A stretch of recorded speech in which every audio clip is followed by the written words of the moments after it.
បងប្អូនឃើញកុមារវីដេអូក៏ដឹងថាសប្បាយណាស់ដែរនេះគឺជាខួប30ឆ្នាំដោយមេឌីក្រូនៅជាមួយនឹងកម្ពុជា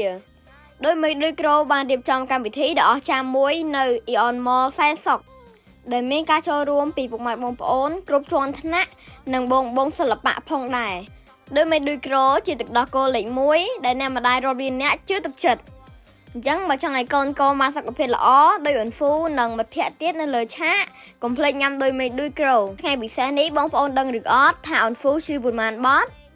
អូនហ្វូជ្រៀងរហូតដល់7បទឯណោះពុកម៉ែបងប្អូន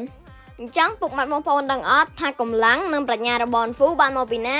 កម្លាំងនិងប្រាជ្ញារបស់អូនហ្វូបានមកពីទឹកដោះគោដោយមេឌីក្រូធ្វើឲ្យអូនហ្វូមានថាមពលឡើងពេញមួយថ្ងៃចាំមើលស្ដាប់អូនហ្វូជ្រៀងផ្ទាល់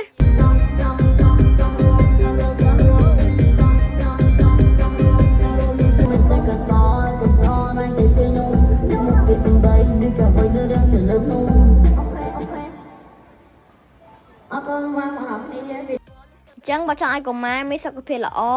ប្រាជ្ញាឆ្លៀសវៃដូចអូនហ្វូកុំភ្លេចណាជាមួយនឹងទឹកដោះគោដោយមេឌីក្រូ